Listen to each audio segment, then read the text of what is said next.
محترم ناظرین سامعین، اگر آپ کو یہ ہمارا ناول اچھا لگا ہے ہمارے چینل کو ضرور سبسکرائب کر لیں تاکہ آنے والی ویڈیو کا نوٹیفیکیشن آپ کو ملتا رہے۔ شکریہ۔ مہرین، آپ کا مرغا مجھ سے پہلے کا اڑ چکا ہے۔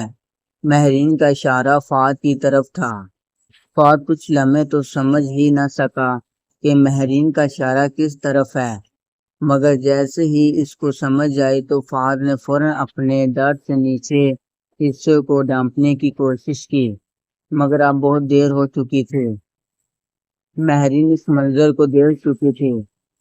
فہد باجی، کیا مطلب؟ مہرین نے شرارتی انداز میں ہنس کر جواب دیا۔ مہرین، کیا مطلب؟ گلی میں کوئی مرغا کرکرو کی آوازیں نکال رہا تھا جس سے میری آنکھ کھل گئی۔ تم کیا سمجھے؟ فہد ہنستے ہنستے لاجواب ہو گیا، کیونکہ وہ اچھی طرح سمجھ چکا تھا کہ مہرین اس ہی کی بات کر رہی ہے، مگر مہرین باجی نے بات کو اس طرح گھما دیا کہ اب فہد جواب دیتا بھی کیا دیتا۔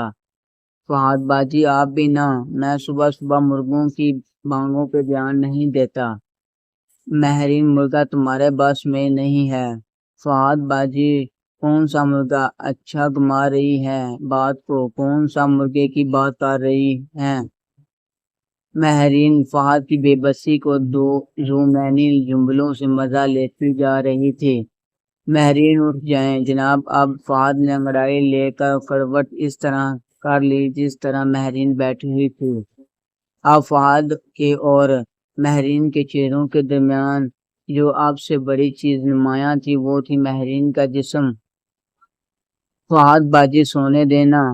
مہرین نے جھک کر اپنا سارا جسم فہد پر ڈھیر کر دیا، جس سے اس کا جسم فہد کے بازوؤں میں آ گیا، اور مہرین کا چہرہ فہد کے چہرے اتنا پاس آ گیا کہ مہرین کی گرم سانسیں فہد کے گالوں پر محسوس ہو رہی تھی۔ مہرین، چلو نہا لو جا کے، کپڑے استری کر دیے ہیں میں نے، اب بس ناشتہ بنانا ہے، لیکن پہلے تم نہا لو۔ فہد بند آنکھوں کے ساتھ مہرین کے قربت کا لطف لے رہا تھا۔ مہرین نے فہد کا چہرہ اپنی طرف گھمایا اور اس کے ہونٹ کو چوم لیا۔ فہد باجی، ابھی تو دانت بھی صاف نہیں کیے میں نے۔ مہرین نے مسکرا کر دوبارہ سے فہد کی ہونٹ چوم لیے۔ مہرین، پھر کیا ہوا؟ میں تم سے اتنا پیار کرتی ہوں کہ مجھے اس چیز سے فرق نہیں پڑتا۔ فہد اب بے قابو طریقے سے آہستہ آہستہ ٹائٹ ہوتا جا رہا تھا۔ فہد نے مہرین کو اپنے سینے پر کر لیا اور اب مہرین اپنے سینہ فہد کے سینے کے متوازی ہو کر اس کے چہرے کے اوپر اپنا چہرے لیے بیٹھی تھی۔ مہرین، اب اٹھ جاؤ گے یا پانی لا کر گراؤں؟ یہ کہہ کر مہرین نے دوبارہ فہد کی ہونٹوں سے ہونٹ ملا دیے اور فہد نے بھی ہونٹوں سے ہونٹ چوم لیے۔ مہرین فہد کے ہونٹوں کو چوسنے لگی اور جواب میں فہد نے بھی ہونٹوں کو چوسنے میں دیر نہیں کی۔ مہرین اور فہد ایک دوسرے کے ہونٹوں کو چوستے جا رہے تھے اور پھر مہرین نے اپنی زبان فہد کے منہ میں ڈال دی۔ فہد نے مہرین کی زبان کو چوس لیا اور کچھ دیر بعد فہد نے بھی اپنی زبان مہرین کے منہ میں ڈال دی۔ یہ کسنگ ایک ڈیپ کسنگ بن گئی۔ فہد کا مرغا مکمل طاقت کے ساتھ نکلنے کو بےتاب تھا اور مہرین فہد کے ہاتھوں کی انگلیوں میں اپنی انگلیاں ڈال کے بے حال ہوتی جا رہی تھی۔ کچھ لمحے کی صبح، مگر ایک ڈیپ کسنگ سے دونوں لطف اندوز ہو رہے تھے اور اچانک دونوں رک کے ایک دوسرے سے نظریں چرانے لگے۔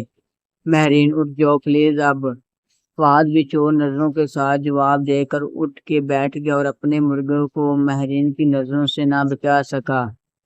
مہرین دروازے کی طرف بڑھتے ہوئے بولی، شرارتی مسکراہٹ دے کر نکل گئی۔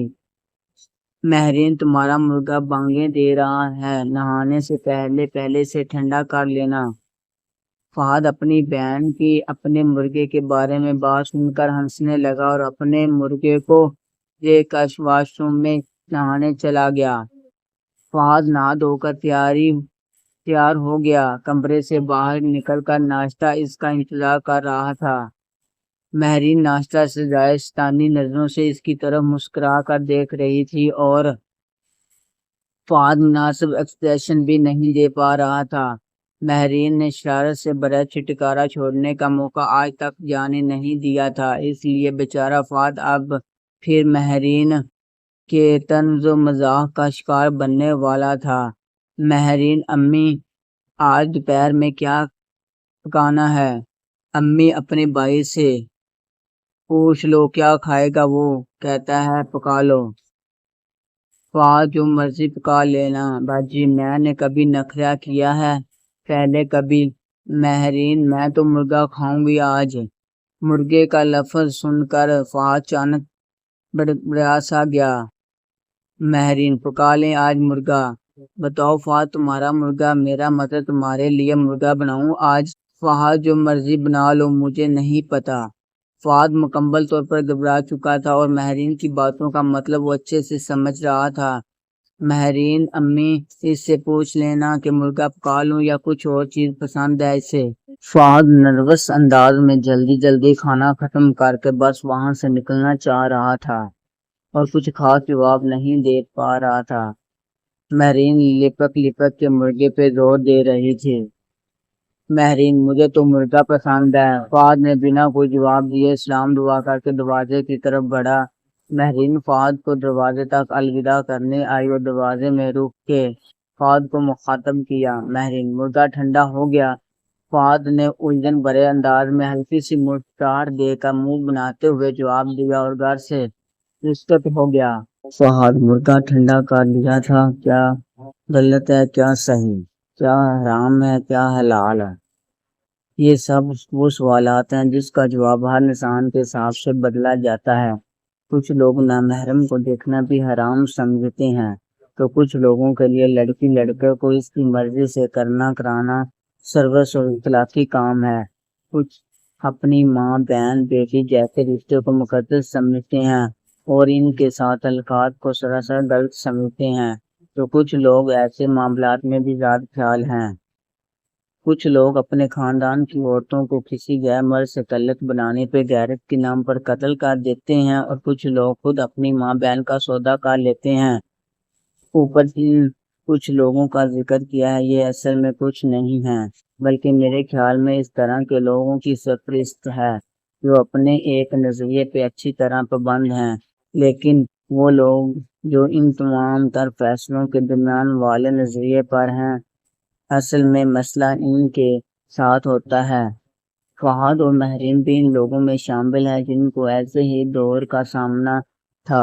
دونوں بہن بھائی ایک حد سے واپس پلٹے تھے، ایک ایسی حد سے جہاں سے عام طور پر واپسی ممکن نہیں ہوتی۔ بہرحال اب وہ اس انتہا سے واپس پلٹ کر دورے کا شکار ہو چکے تھے۔ فہد اور ماہرین ایک دوسرے کو چومنا چاہتے تھے مگر ان کو معاشرے کی تمام سوچیں ذہنوں کو گناہوں اور محبوب سے احساس دلاتی تھی۔ وقت گزرتا گیا اور فہد اور ماہرین کے ساتھ ایک حد سے آگے نہ بڑھ سکے۔ محترم ناظرین سامعین، اگر آپ کو یہ ناول اچھا لگا ہے تو ہمارے چینل کو ضرور سبسکرائب کر لیں تاکہ آنے والی ویڈیو کا نوٹیفیکیشن آپ کو ملتا رہے۔ شکریہ۔